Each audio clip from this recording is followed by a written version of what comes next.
آج کے زمانہ تو رشوت کا زمانہ ہے جی، ایمان فروش، ضمیر فروش بھتیرے لوگ چلتے پھرتے ہیں جی. مولویانہ لباس ہے، مولویانہ وضاقت ہے، تو گھٹا بڑھا دیتے جی، چلو تمہارا حصہ اتنا ہے تو بڑھا کر کے دے دیتا جائیداد. اللہ نے خود تجویز کر دیے ہیں سورہ نساء میں اتنی تفصیل کے ساتھ. کوئی حکم اللہ نے بتلایا براہ راست قرآن میں؟ قرآن تو اشارات کرتا ہے نا جی، اشارات میں بتلایا. تفصیل آپ کو حدیث میں ملیں گی، لیکن اللہ تعالیٰ نے جو میراث کے مسائل ہیں خود ہی ساری چیزیں بتلا دی ہیں جی، تینوں طبقات کو، ذوی الفروض کے بھی، ارحام کے بھی، فلاں کے بھی، سب کو بتلا دیا. یعنی مرنے کے بعد بھی جو ہے مال سمٹ کر کے نہیں رہنا چاہیے، چلتے رہنا چاہیے، زیر گردش اور زیر حرکت رہنا چاہیے. یہ تو ریڑھ کی ہڈی ہے، اور جب رک جائے گا مال، جہاں رکا تو پھر وہیں سے جو ہے ناہمواری پیدا ہوگی. آج کل کیا ہو رہا ہے؟ آج کل جو ہے یہ تاجرین، کاشتکار اور صنعت کار، یہ تین بنیاد ہے نا جی معیشت کی. یہ کھیت والے جو ہے، کسان جو ہیں، پیدا کر کے جو منڈی بھیج دیتے ہیں، اور منڈی والے پھر بہت سا جمع کر کے چھوٹا چھوٹا پھر آگے کر دیتے ہیں. اور یہ جو صنعت کار جو ہوتے ہیں، صنعت کار جو چیزیں بناتے ہیں، ٹوپی، جیکٹ، جوتے، کپڑے، صنعت کار، مزدور لیبر کام کرتے ہیں. یہ مئو اعظم گھر والے جا گھر میں دیکھیے، مفتی شمشیر صاحب جانتے ہیں، سب کے گھر میں وہ ہوتا ہے، چرخہ ہوتا ہے، لون ہوتا ہے جی. وہ سب کپڑے بناتے ہیں، سب صنعت کار ہیں جی، دستکار ہیں سب، اپنے ہاتھ سے جو ہے، اور وہ سب بنا کر کے کیا کرتے ہیں؟ آگے بھیج دیتے ہیں. تو یہ صنعت کار، دستکار، زراعت کار اور تاجر جتنے بڑے بڑے ہیں، اس طرح کا ماحول بنا دیے ہیں، فضا بنا دیے ہیں کہ کوئی کسان آزادانہ طور پہ اپنی کاشت کو بیچنا چاہے نہیں بیچ سکتا ہے. باندھ کر کے، جکر کر کے رکھے ہوا ہے. پہلے سے پیشگی پیسہ دے دیتے ہیں، کچھ اس طرح میں لبجھا کر کے، پھنسا کر کے. لا یبیع حاضر لبادن، پڑھا نا جو حدیث مسلم شریف کی. گاؤں کے عرابی قسم کے لوگ آ جائیں، کاشت لے کر کے آئے ہیں اپنی وہ سبزی صبح صبح بازار میں، اب جا کے اچک کر کے جو شہر والے جو ہوشیار ٹائپ کے جو ہیں 420 قسم کے جو لوگ ہیں نا جی، وہ اچک کر کے جو ہے کم دام میں لے کر کے پھر اس کو چلتا کر. تو اس طرح جکر کر کے جو ہے کاشتکار بھی، نیچے والے سب کو جکر کر کے جو ہے استحصال کا شکار بنائے ہوئے ہیں. اور دستکار، آپ مال بنائیے، جو بڑے بڑے ساہوکار بیٹھے ہوئے ہیں وہ اس طرح بنائے ہوئے ہیں کہ آپ کو کے ہاں چار و ناچار مال بیچنا ہی پڑے گا، اس کے ہاتھ بیچ دیں. اور وہ کیا کرتے ہیں؟ لے کر کے ساہوکار بنے بیٹھے رہتے ہیں جی، بڑے من مانی پیسہ لے کے آگے بھیجتے ہیں. اور تاجر جو ہیں، چھوٹے موٹے تاجر، وہ اپنے سے نیچے والے تاجرین کے جو ہے چیزیں لے کر کے وہ بند کر دیے، مال میں، گودام میں بند کر دیے بس. اور جب مال بڑھے گا تو جو ہے من مانی منہ مانگے دام میں جو ہے اس کو بیچیں گے. سب جو بند کر کے رکھتے ہیں نا جی، اسلام ہے نا اس پہ ضرب لگاتا ہے، اس کے عفریت کو کچلتا ہے جی. کچھ نہیں، چلتا ہونا چاہیے جی، چلتا ہونا چاہیے، کچھ بھی روک کے نہیں رکھنا.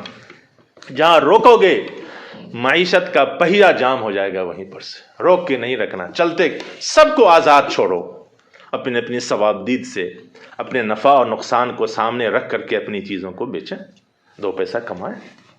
ہاتھ پہ ہاتھ رکھے، ہاتھ پہ ہاتھ رکھ کر کے کسل مندی، سستی اور کاہلی اسلام میں ذرا سے بھی روا نہیں ہے.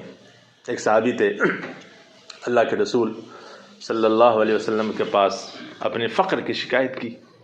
مسند احمد کی حدیث ہے، یا رسول اللہ کچھ نہیں، کیا کریں؟ تو حضور نے فرمایا سچ میں کچھ نہیں ہے؟ الیس عندک مال؟ انہوں نے کہا نام یا رسول اللہ، لیس عندی.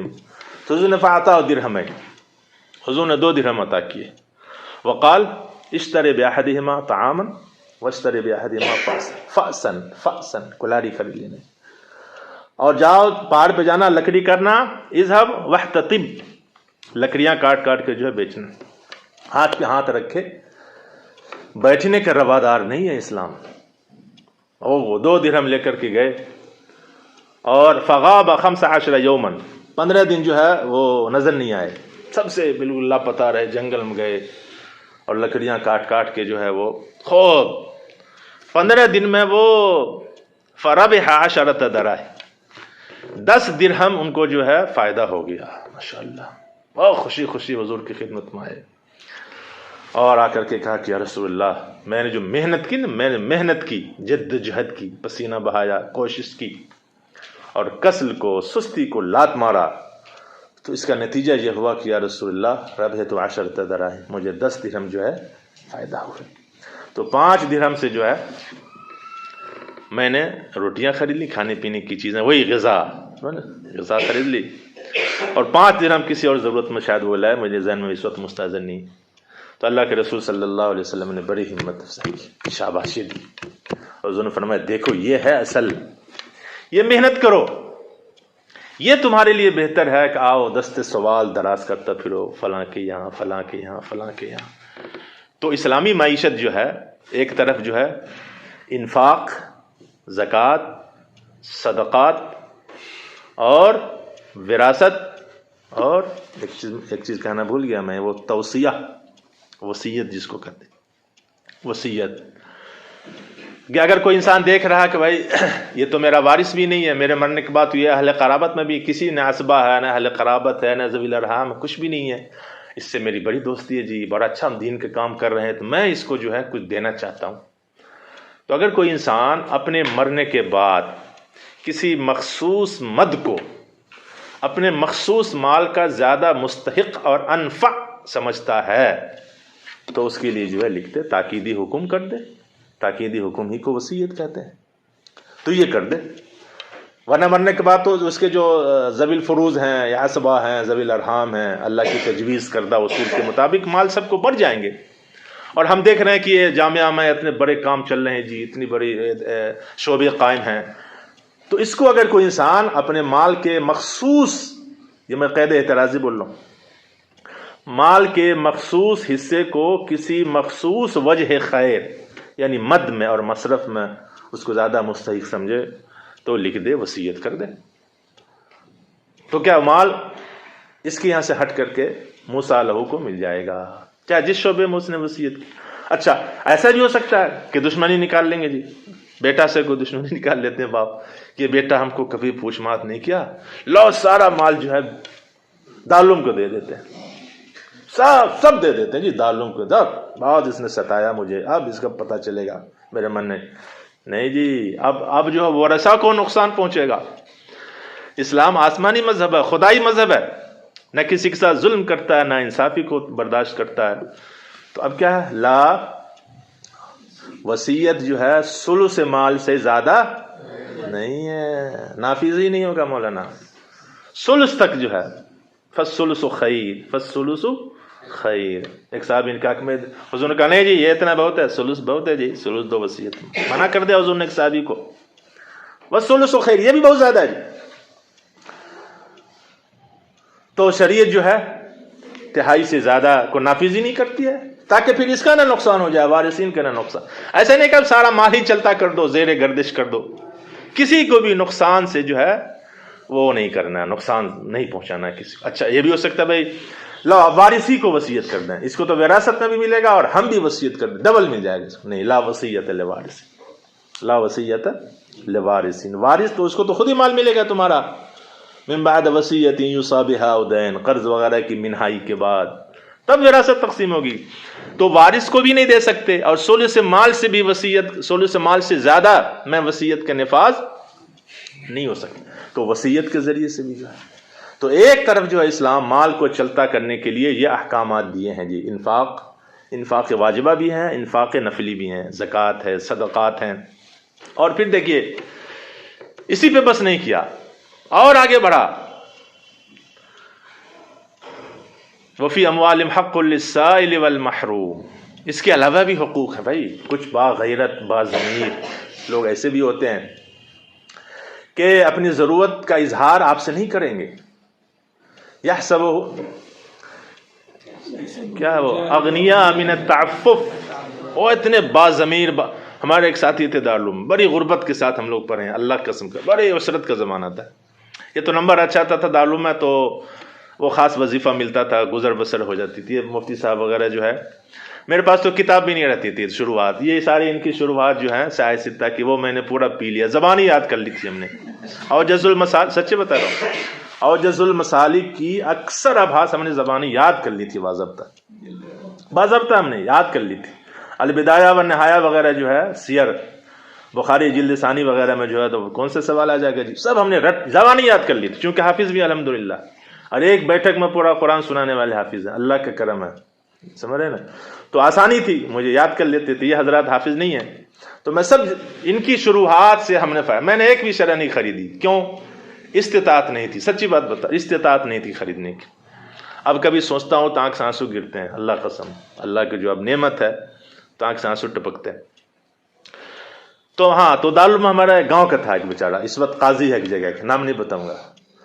تو وہ بھی پریشان رہتا تھا, تو وہ صبح صبح جا کے پان کھا لیتا تھا. وہ مفتی حبیب الرحمان صاحب کا وہ جو ہے پان جو بیچتا ہے دارالعلوم کے چوک کے بغل میں, ہاں پتہ نہیں کیا نام ہے, تو وہ مرغوب, وہ پان صبح صبح کھا لیتے تھے. میں کہ صبح صبح پان کھا رہے ہو جی, ہم لوگ کو ناشتہ بھی نہیں مل رہا ہے, تم پان کھا.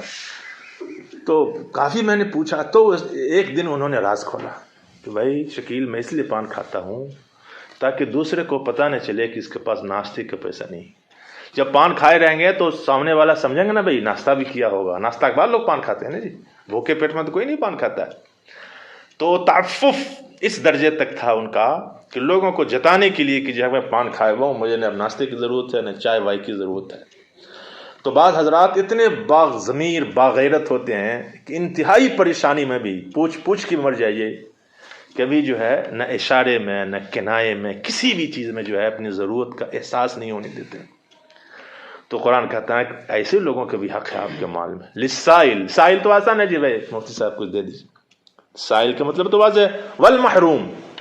اب محروم وہی ہیں جی کہ جو تعفف کی وجہ سے جو ہے بالکل محروم ہے, کوئی چیز ان کے پاس نہیں ہے, انتہائی عسرت میں, لیکن اظہار نہیں ہے, ان کے مذہب میں روا نہیں ہے. تو ان کا وفی اموالہم حق للسائل والمحروم, ان کو بھی دو جی. اور قسم کھا لیے اور پورا نہیں کیے, توڑ دیے قسم, فکفارۃ اطعام 10 مساکین. لو اب اس سے بھی ادھر سے بھی نکالو جی. حج میں گئے, عمرہ میں گئے, حج میں گئے, عمرہ میں گئے, تو حج افراد کو چھوڑ کر کے باقی جو حج کی قسمیں ہیں اس میں ہے نا قربانی بھی ہے نا, دم شکر ہے, دم شکر ہے. اور پھر اگر الٹا سیدھا کام کر لیے تو پھر جرمانہ لگتا ہے وہاں جی, جرمانہ بھی لگتا ہے نا, دم دینا پڑے گا جی. ہمارے ایک ساتھی ہے وہ نیپال کے, وہ مدینہ جامعہ اسلامیہ پڑھنے گئے, ساتھی ہے, سب افتاء کے ساتھی ہیں, دارالعلوم سے بھی افتاء کیا, تدریبی افتاء. پھر اس کے بعد وہ ام القریٰ چلے گئے, پھر جامعہ اسلام مدینہ منورہ چلے. اب وہ وہاں سے تعلیم ختم ہی نہیں کر رہے ہیں, داخلہ لیے ہوئے ہیں. اور ہر سال جو حجاج آتے ہیں حاجی صاحب, ان کا وہی دم دلواتے دلواتے وہ مالدار بن گئے جی. دم کا انتظام کروا کے جو ہے بڑے یعنی تجارت ہے یہ, کوئی میں وہ نہیں کر رہا ہوں, تنقیص نہیں ہے, بس سبیل تذکرہ کر رہا ہوں جی. تو اللہ تعالیٰ معمولی لغزش پہ, کوتاہی پہ جی, کوتاہی پہ جو ہے دم بھی دلوا رہے ہیں. اور پھر دم کے بھی آپ کتاب الجنایات پڑھیے جی, میرے پاس وقت نہیں ہے میں کن چیزوں کو بتاؤں. کتاب الجنایات پڑھیے. پھر دم جو جرمانہ ہے نا, جرمانہ کی کتنے قسمیں ہیں. صدقہ فطر کی مقدار ہے بات جرمانے کی, کچھ کے 1 مٹھی ہے نا جی, 1 مٹھی انتا ہے, کسی کے کچھ, پھر بدنا ہے, اور پھر دم ہے, پتہ نہیں کتنی قسمیں ہیں جی. خوشبو سونگھ لیے تو اس پہ کتنا واجب ہوگا, وہ مفتی حضرات سے پوچھتے رہیے, وہ بتلائیں گے ساری جزئیات. یعنی کہیں بھی جو ہے کسی بھی لائن سے اسلام نے دولت کو جو ہے منجمد نہیں دیکھا ہے جی, اس کو چلتا کیا ہے, زیر گردش رکھا ہے. اب زیر گردش اگر رہے گا مال, انفاق کی صورت میں ہو, زکوٰۃ کی صورت میں ہو, صدقات واجبہ کی صورت میں ہو, سمجھیں, عشر کی صورت میں ہو, یا صدقہ نافلہ کی صورت میں ہو, توریث کی وراثت کی شکل میں ہو, توصیہ وصیت کی شکل میں ہو, کفارات و جنایات کی شکل میں ہو, کہیں پر بھی جو ہے اس کو باقی نہیں رکھا ہے. اور اصل چیز, اصل علت یہی ہے کہ تمہارا مال نہیں ہے بھیا, اللہ کا دیا ہوا جی, تمہارا کچھ نہیں ہے, تم صرف محافظ ہو, امین ہو, پاسواں ہو, نگراں ہو. اصل معطی اللہ ہے, اس کی کرم فرمائی ہے. تمہارے پاس ہے, کل اس کے پاس. اگر دنیا کے سارے اغنیاء, سارے صاحب ثروت اور سارے صاحب اموال انفاق پہ عامل ہو جائے, کہیں بھی دنیا میں معیشت رو بزوال نہیں ہو سکتی ہے, کبھی بھی نہیں ہو سکتی ہے. معیشت انحطاط کا شکار وہاں سے ہوتی ہے جہاں پر معیشت جو ہے, جو بڑے بڑے ساہوکار لوگ بیٹھے ہوئے جی, وہ استحصال بالجبر کرتے ہیں. جن کے پاس ماجرا روک کے رکھ لیتے ہیں جی. تجارت وہ منڈی دیکھیے, سبزی منڈی, بڑے بڑے ساہوکار آرتھی جو آرتھی وہ روکے ہوئے ہیں جی. گیہوں کی فصل جب تیار ہوتی کاشت تو لوگ گاؤں میں پھرتے رہتے ہیں, ہمارے گاؤں میں بھی آتے ہیں, کیسے گیہوں ہوا, کیسے بیچے گا, وہ لے کر کے رکھے رہتے ہیں. اور جب وہ آتا ہے جیٹ اسار, پتہ نہیں کون سا وہ ہندی مہینہ ہے جی, ٹھنڈی کے موسم, گیہوں مہنگا ہو جاتا ہے, لوگ گیہوں زیادہ کھاتے ہیں اس علاقے میں, ہمارے علاقے میں. تو اس زمانے اس مہینے میں ٹھنڈی کے موسم میں آ کر کے جو ہے گیہوں مہنگا